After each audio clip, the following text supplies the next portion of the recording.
नमस्कार साथियों, स्वागत और अभिनंदन है आप सभी का Vijay Singh study group channel में। मैं विजय सिंह। और साथियों, हमारी चर्चा चल रही है इंडियन पॉलिटी की, भारतीय राज्य व्यवस्था, एम लक्ष्मीकांत की पॉलिटी की सीरीज हमारी चल रही है। इंडियन पॉलिटी में राष्ट्रपति का लेसन हमारा चल रहा है और आज का मित्रों जो लेसन रहेगा हमारा, उसमें हम चर्चा करेंगे राष्ट्रपति की समाधान की शक्ति के बारे में। आर्टिकल 72 में राष्ट्रपति को हमने ये शक्ति दी है कि वो किसी भी व्यक्ति की सजा को माफ़ कर सकता है। ठीक है, तो साथियों चर्चा हमने स्टार्ट की थी राष्ट्रपति के लेसन में। राष्ट्रपति के निर्वाचन की हमने चर्चा कर ली थी पहली वीडियो में।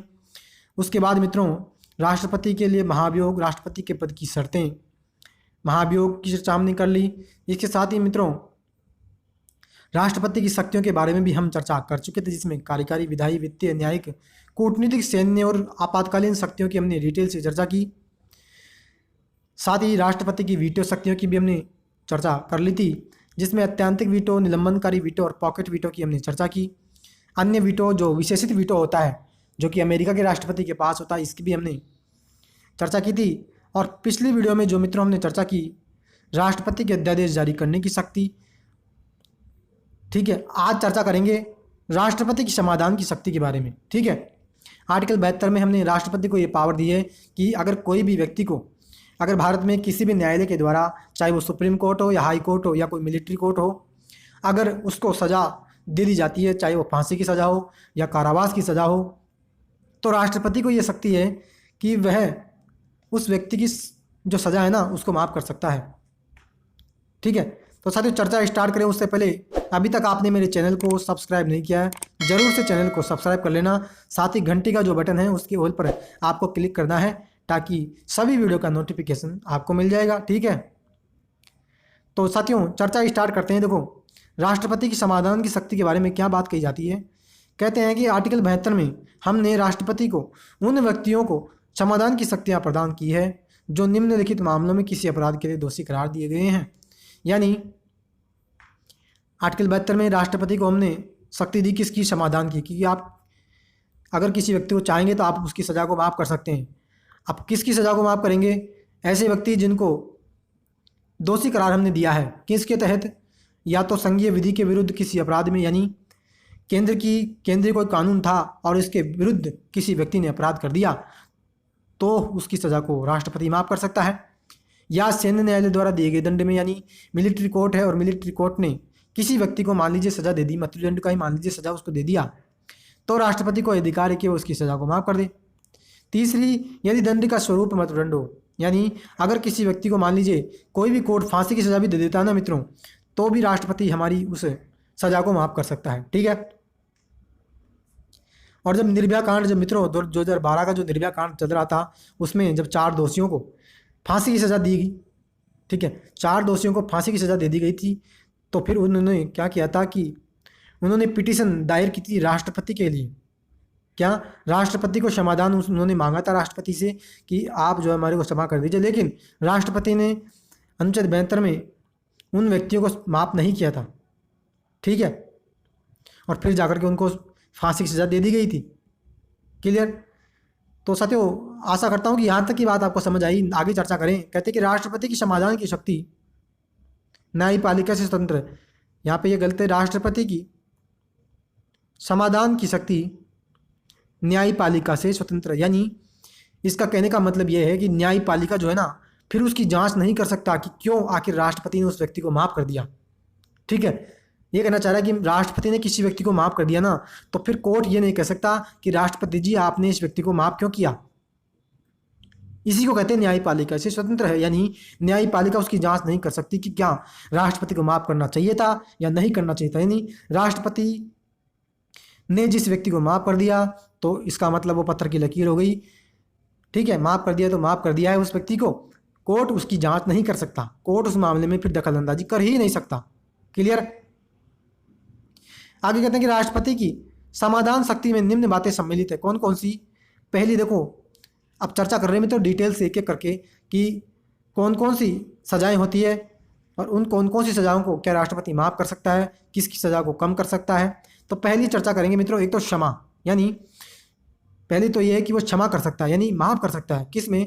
इसमें दंड और बंदीकरण दोनों को हटा दिया जाता है तथा दोषी की सभी दंडादेशों और निरर्ताओं से पूर्णतः मुक्त कर दिया जाता है। यानी मान लीजिए एक व्यक्ति है, ठीक है, इस व्यक्ति को सुप्रीम कोर्ट है और सुप्रीम कोर्ट ने फांसी की सज़ा दे दी या मान लीजिए कारावास की सज़ा दे दी, तो इसमें क्या होगा? अगर राष्ट्रपति ने क्षमा कर दिया ना, तो इसका मतलब राष्ट्रपति ने उसकी सज़ा को माफ़ कर दिया, राष्ट्रपति ने उसको कारावास की सज़ा को माफ़ कर दिया, उसकी फांसी की सज़ा को माफ़ कर दिया, यानी वो व्यक्ति अब जो है बरी हो गया। क्षमा का मतलब ये हुआ, यानी दंड और बंदीकरण दोनों को हटा दिया उसने, ठीक है। पूर्णतः सभी जितनी भी दंडादेश थे, जितने भी उसको दंड दिए गए थे, उन सभी को वो माफ़ कर देता है, यानी चाहे वो मृत्युदंड ही हो क्यों ना हो। क्षमा में क्या करेगा? पूर्णतः उसको माफ़ कर देगा, क्लियर, उसको बाइज्जत बरी कर दिया जाता है, ठीक है। दूसरा लघुकरण होता है। लघुकरण में क्या होता है? लघु यानी छोटा। अब इसमें क्या होगा? उसकी सज़ा को जो है कम किया जाएगा। कैसे? इसका अर्थ है दंड के स्वरूप को बदलकर कम करना, अर्थात मृदुदंड का लघुकरण करके कठोर कारावास में परिवर्तित करना। लघुकरण यानी छोटी, उसकी सज़ा को क्या किया राष्ट्रपति ने? छोटा कर दिया। यानी पहले उसको क्या दी गई थी? पहले फांसी की सज़ा दी गई थी, लेकिन अब हमने क्या कर दिया? उसकी सज़ा को मित्रों कारावास में बदल दिया, ठीक है। यानी सज़ा को उसकी कम कर दिया, छोटी कर दिया, क्लियर। तो क्षमा हो गया और लघुकरण हो गया। तीसरे की चर्चा करें, परिहार। परिहार में क्या होगा मित्रों? इसमें दंड का जो स्वरूप है ना, इसमें क्या किया था? दंड का स्वरूप ही, यानी उसके रूप को हमने परिवर्तित कर दिया था। किसमें? पहले फांसी थी, फिर उसको हमने कारावास में बदल दिया, यानी उसका स्वरूप जो था उसको हमने बदल दिया। लेकिन परिहार में क्या होता है? उसके दंड के स्वरूप को हम नहीं बदलते, बल्कि इसमें क्या होता है? इसमें जो है कारावास होता है ना, तो उस कारावास को मान लीजिए 4 वर्ष का हमने किसी व्यक्ति को कारावास दिया था, तो हम उसको क्या कर देंगे? 2 साल का कारावास कर देंगे या 1 साल का कर देंगे। इसका अर्थ है कि दंड की प्रकृति में परिवर्तित किए बिना उसकी अवधि कम करना। जैसे 2 वर्ष के कठोर कारावास को 1 वर्ष के कठोर कारावास में परिहार करना। वही मैं कह रहा हूँ कि परिहार का मतलब होता है उसकी सज़ा को हमने कम कर दिया है, उसके स्वरूप में हमने बदलना, उसके जो सज़ा का जो प्रकार था, सज़ा का जो टाइप था, उसको हमने नहीं बदला। परिहार में 2 साल का मान लीजिए किसी को हमने कारावास की सज़ा दी थी, तो उसको हमने 1 साल में बदल दिया। परिहार हमने कर दिया, यानी उसकी सज़ा को हमने छोटा कर दिया, 2 साल से हमने 1 साल कर दिया, क्लियर। साथियों में ध्यान रखना, इन दोनों में कन्फ्यूजन होगा आपको, लघुकरण और परिहार में। ध्यान रखना, परिहार में तो सज़ा को हम छोटा करते हैं, जैसे कि 2 साल की सज़ा है ना फांसी की, कारावास की, तो उसको हम क्या करेंगे? 1 साल में बदल देंगे, ये तो हो गया परिहार। लघुकरण में क्या होते हैं? किसी व्यक्ति को हमने फांसी की सज़ा दी है ना, तो उसकी फांसी की सज़ा को हम बदल देते हैं, किस में? उम्र कैद में या कारावास में, ठीक है। तो यहाँ पे हम क्या करते हैं? उसके स्वरूप को, दंड का जो प्रकार है ना, पहले फांसी थी, फिर हमने उम्र कैद बदल दिया, यानी उसकी जो प्रकार है उसको हमने बदल दिया। लेकिन परिहार में क्या करते हैं? 2 साल के कारावास को हमने 1 साल में कर दिया, यानी यहाँ पे दंड के स्वरूप को हमने कम नहीं किया, दंड के स्वरूप को हमने यहाँ पे नहीं बदला, जबकि दंड की जो समयावधि थी उसको हमने कम कर दिया है, क्लियर। तो आई होप कि यहाँ तक की बात आपको समझ आई है। नेक्स्ट जो प्रकार है मित्रों, वो है विराम का। विराम में क्या होता है? कुछ विशेष परिस्थितियों में हम जो है किसी व्यक्ति की सज़ा को जो है कम कर देते हैं। कैसे? इसका अर्थ है किसी दोषी को मूल रूप में दी गई सज़ा को किन्हीं विशेष परिस्थितियों में कम करना, ठीक है। यही मैं कह रहा हूँ कि विशेष परिस्थितियों में हम उनकी सज़ा को कम कर देंगे। कैसे? जैसे मान लीजिए कोई व्यक्ति विकलांग है, यानी दिव्यांग है, शारीरिक रूप से अपंग है, महिलाओं की गर्भावस्था की अवधि के कारण, यानी कोई व्यक्ति मान लीजिए विकलांग है, या फिर कोई महिला प्रेग्नेंट है और उस प्रेग्नेंट महिला को या किसी विकलांग महिला को मान लीजिए कोई सज़ा दी गई है ना, तो फिर हम उसकी सज़ा को कम कर देते हैं। जैसे 1 साल की सज़ा दी गई है तो उसको मान लीजिए 1 माह कर दिया, या 2 माह कर दिया, या 6 माह कर दिया। लेकिन कुछ विशेष परिस्थितियों में ही कम करेंगे, जैसे मान लीजिए कोई व्यक्ति विकलांग है या कोई महिला प्रेग्नेंट है, ठीक है। और अंतिम जो है वो है प्रविलंबन। प्रविलंबन में क्या होता है? इसका अर्थ है किसी दंड पर अस्थायी रोक लगाना, यानी कोई भी किसी व्यक्ति को हमने कोई सज़ा दी है तो हम उस पर कुछ समय के लिए रोक लगा देते हैं। कैसे? इसका अर्थ है किसी दंड पर अस्थायी रोक लगाना। इसका उद्देश्य है कि दोषी व्यक्ति का समय याचना अथवा दंड के स्वरूप परिवर्तन की याचना के लिए समय देना। यानी वही जैसे हमने चर्चा की थी ना, जब राष्ट्रपति की निलंबनकारी वीटो की, तो निलंबन का भी अर्थ मैंने बताया था आपको कि निलंबन का अर्थ होता है देरी करना, ठीक है। और यहाँ प्रविलंबन में भी यही होता है कि वहाँ पे रोक लगा रहा है, यानी सीधी सी बात है, जब वहाँ पे अस्थायी टेम्परेरी वहाँ पे जब रोक लगा दी जाएगी, ठीक है, तो इसका मतलब वहाँ पे उसको हमने क्या किया, उसकी सज़ा में हमने देरी कर दी ताकि वो राष्ट्रपति से समायाचना मांग सके या दंड के स्वरूप में परिवर्तन के लिए राष्ट्रपति के पास वो समायाचना कर सके, इसलिए हम उसको समय दे देते हैं। क्लियर है? तो साथियों, ये आज हमने चर्चा की राष्ट्रपति की समाधान की शक्ति की। ध्यान रखना बहुत इंपॉर्टेंट है। आर्टिकल 72 डायरेक्टली अगर क्वेश्चन पूछा जाए कि कौन से संविधान के अनुच्छेद में राष्ट्रपति की समाधान की शक्ति का हमने प्रावधान किया है, तो ध्यान रखना आर्टिकल 72 में राष्ट्रपति समाधान की शक्ति रखता है। और वहीं मित्रों, अगर हम चर्चा करें किसकी, राज्यपाल की, ठीक है, तो राज्यपाल जो होगा मित्रों वो आर्टिकल 161 के माध्यम से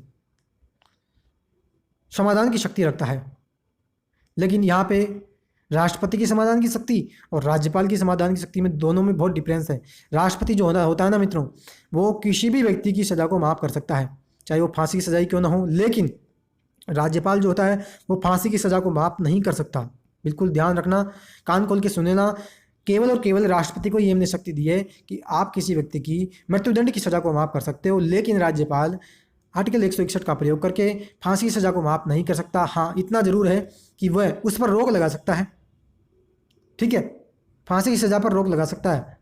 और दूसरी चीज़, राष्ट्रपति जो होता है ना वो मिलिट्री कोर्ट यानी जो सैन्य न्यायालय होता है, जो सेना से संबंधित न्यायालय होते हैं, अगर सैन्य न्यायालय ने किसी व्यक्ति को सज़ा दे दी है तो राष्ट्रपति तो उस सज़ा को माफ़ कर सकता है, लेकिन राज्यपाल सैन्य न्यायालय द्वारा दी गई सज़ा को माफ़ नहीं कर सकता। ये दो इंपॉर्टेंट यहाँ पे डिफरेंसेज है राष्ट्रपति की और राज्यपाल की समाधान की शक्ति में। क्लियर? तो साथियों ध्यान रखना, 72 का उपयोग करता है राष्ट्रपति और 161 का प्रयोग करता है राज्यपाल। दो इंपॉर्टेंट संविधान के आर्टिकल्स हैं, ठीक है।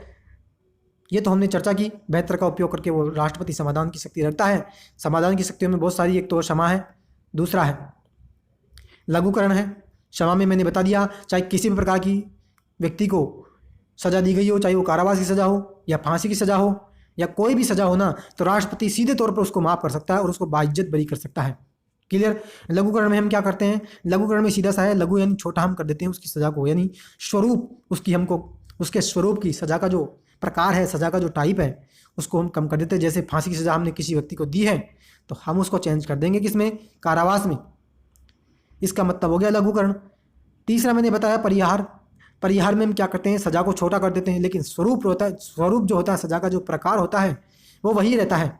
जैसे किसी व्यक्ति को 1 साल का हमने सज़ा दी है तो उसको हम 6 माह कर देंगे, या मान लीजिए किसी व्यक्ति को हमने 2 साल की सज़ा दी है उम्र कैद की, तो 1 साल की हमने उम्र कैद कर दिया, तो परिहार हमने कर दिया उसकी सज़ा का, छोटा हमने उसकी सज़ा को कर दिया है। क्लियर? चौथा मैंने बताया विराम। विराम में क्या होता है, कुछ विशेष परिस्थितियाँ ऐसी होती है जिनमें हम किसी व्यक्ति विशेष की सज़ा को हम माफ़ कर देते हैं। जैसे मान लीजिए कोई व्यक्ति अपंग है, विकलांग है, शारीरिक रूप से दिव्यांग है, या कोई महिला है और उस महिला, मान लीजिए कोई महिला है और वो प्रेग्नेंट है, गर्भवती है, तो उसकी अगर उस व्यक्ति को, यानी ऐसे व्यक्ति को हम सज़ा दे देते हैं ना, तो उसकी सज़ा को हम कम कर देते हैं विराम के माध्यम से। क्लियर? और प्रविलंबन। प्रविलंबन में क्या होता है मित्रों, विलंब का मतलब हो गया देरी करना, यानी वो किसी भी सज़ा पर जो सज़ा दी जाती है उस पर अस्थायी यानी कुछ समय के लिए, टेम्परेरी रूप से कुछ समय के लिए वहाँ पे उसकी सज़ा पर रोक लगा देता है ताकि जो पीड़ित व्यक्ति है वो राष्ट्रपति से समायाचना कर सके। ठीक है, आगे मित्रों चर्चा करते हैं। कहते हैं कि संविधान के अनुच्छेद 161 के अंतर्गत राज्य का राज्यपाल भी समाधान की शक्तियाँ रखता है। राज्यपाल भी किसी दंड को क्षमा कर सकता है, अस्थायी रोक लगा सकता है, सजा को या सजा की अवधि को कम कर सकता है, दंड का स्वरूप बदल सकता है और दंड की अवधि कम कर सकता है, परंतु राज्यपाल की समाधान की शक्तियाँ राष्ट्रपति से भिन्न हैं। वही तो मैं कह रहा हूँ मित्रों कि आर्टिकल 161 का प्रयोग करके राज्यपाल भी समाधान की शक्तियाँ रखता है, लेकिन वहाँ पे राष्ट्रपति की समाधान की शक्ति और राज्यपाल की, इन दोनों की समाधान की शक्तियों में अंतर हमें दे रखा है। ध्यान रखना, राज्यपाल जो होगा वो दंड जो है उसको क्षमा कर सकता है, दंड पर रोक लगा सकता है। सजा की जो अवधि है ना, अगर 2 साल की सज़ा हमने किसी को दी है तो उसी सज़ा को वो 1 साल करके कम कर सकता है, दंड का स्वरूप भी बदल सकता है। लेकिन कुछ यहाँ पे जो भिन्नता बताई जा रही है, कैसी कि राष्ट्रपति जो होगा वो सैन्य न्यायालय द्वारा दी गई सज़ा को क्षमा कर सकता है, परंतु राज्यपाल नहीं कर सकता।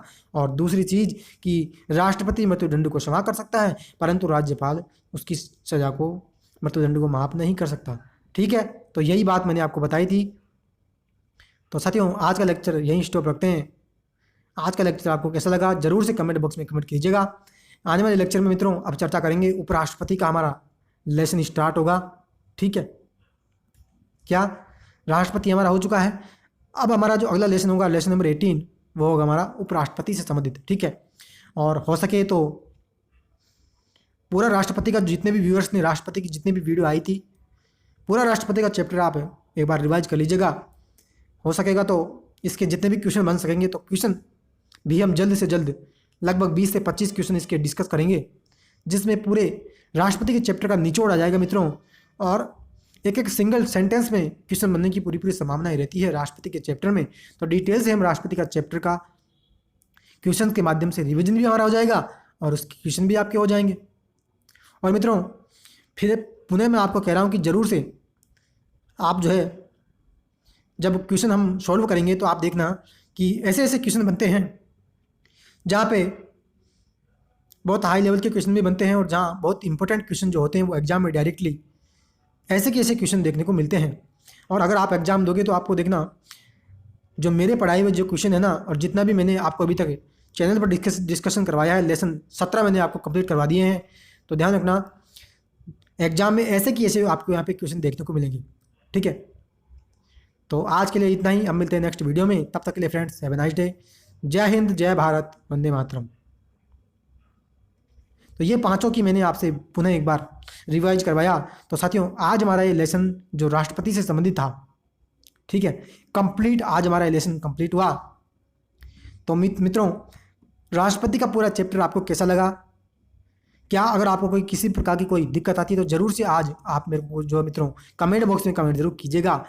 वीडियो मित्रों अगर पसंद आई है, पूरा राष्ट्रपति का चैप्टर आपको पसंद आया हो तो प्लीज़ वीडियो को लाइक करना, ज़्यादा से ज़्यादा दोस्तों में मित्रों इसको शेयर करना है। और चैनल को अगर आपने अभी तक सब्सक्राइब नहीं किया तो ज़रूर से मित्रों, आपको अभी तक भी चैनल को सब्सक्राइब नहीं किया तो ज़रूर सब्सक्राइब कर लेना, ताकि वीडियो का जो नोटिफिकेशन आएगा आपको सभी के मिल जाएंगे। ठीक है, तो साथियों आज का लेक्चर यहीं स्टॉप रखते हैं। ठीक है।